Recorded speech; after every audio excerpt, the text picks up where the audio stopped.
ప్రభునందు ప్రియులైన మీకందరికీ యేసుక్రీస్తు ప్రభువారి నామంలో శుభవందనాలు తెలియజేస్తూ ఉన్నాం.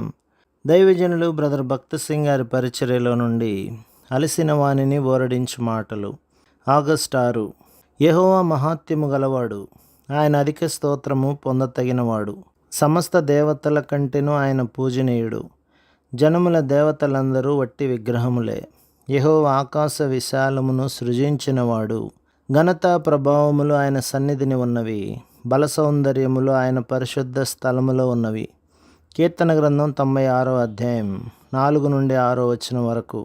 బల సౌందర్యములు ఆయన పరిశుద్ధ ఆలయములో ఉన్నవి గనక దేవుని పరిశుద్ధ ఆలయమునందు లేదా దేవుని ఇంటిలో మనకు క్రొత్త గీతము ఇవ్వబడునని దేవుని వాక్యము చెప్పుచున్నది. దేవుని పరిపూర్ణత సంఘమునందు ఉన్నది.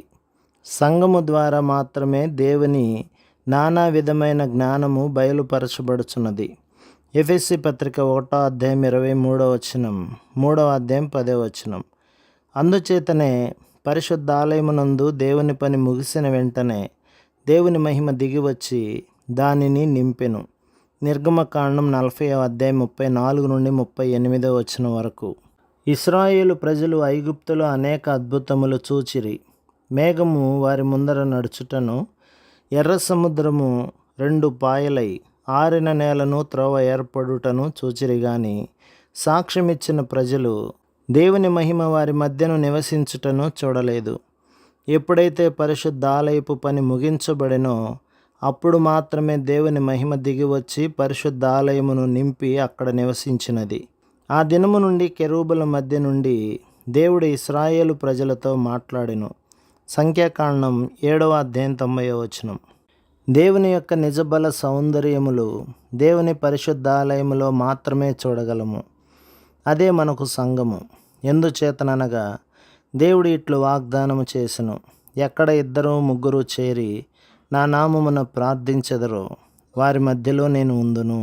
అందుచేతనే సాతాను చాలామందిలో ఆత్మీయ గుడ్డితనమును కలగజేసి ఏదో ఒక కారణం చూపి విశ్వాసుల సహవాసమునకు దూరపరచి దేవుని శక్తిని దేవుని మహిమను అనుభవించకుండా చేయుచున్నాడు.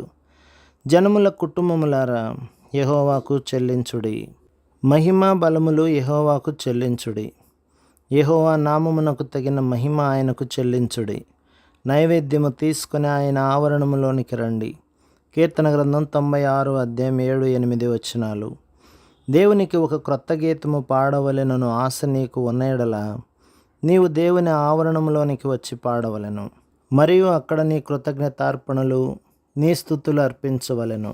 ఈ క్రొత్త గీతము దేవుని ప్రజలందరూ కలిసి పాడవలెను. మన హృదయములు దేవుని యందు ఐక్యపరచుకొని స్తుతి పాటలు పాడిన యెడల అవి మరింత శ్రావ్యముగాను ఉత్తేజపరచునవిగాను ఉండును. ఈ కారణము చేత నీవు దేవుని ఇంటికి తప్పక రావలెను. ఎవరైతే దేవునిచే నిజముగా ఆశీర్వదించబడిరో వారు దేవుని ప్రేమించి దేవుని ప్రజల మధ్యలో దేవుని స్తుతించుటకు దేవుని మందిరమునకు వచ్చెదరు. పరిశుద్ధ అలంకారములు ధరించుకొని యెహోవాకు నమస్కారము చేయుడి. పరిశుద్ధ అలంకారములు ధరించుకొని అను మాటలను మహిమగల పరిశుద్ధ స్థలము అని కూడా అనువదించవచ్చును. పరిశుద్ధ ఆలయములో నీ దేవుడైన యెహోవాను నీ ప్రభువును ఆరాధించుము. దీని అర్థమేమనగా దేవుని మహిమగల పరిశుద్ధ ఆలయమునందు అనగా దేవుని మందిరములో మాత్రమే నీవు నిజముగా దేవునిని ఆరాధించుట ఎట్లో తెలుసుకొనెదవు. కొంతమంది తప్పులు వెతికెడివారుగా ఉందరు. వారు దేవుని ఇంటికి వచ్చినప్పుడు కూడా ఇక్కడ భవంతి బాగుగా లేదని, వాయిద్యములు సరిగా లేవని, తెరలు అనగా కర్టన్స్ చాలా పాతవిగా ఉన్నవని ఏవో వ్యాఖ్యానములు చేయుదురు.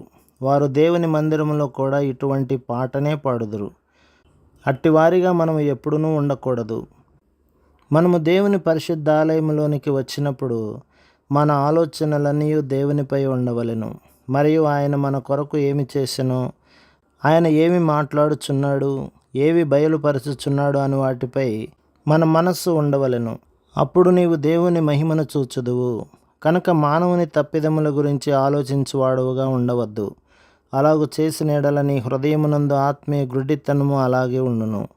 ఎల్లప్పుడూ దేవుని సముఖమును దేవుని మహిమను చూచుటకు ప్రయత్నించుము. దేవుని వాక్యమును గ్రహించున్నట్లుగా నీ హృదయమును తెరిచి ఉంచుము. ప్రభు మిమ్మును, మీ కుటుంబమును, మీ సంఘమును దీవించి ఆశీర్వదించునుగాక. ఆమేన్.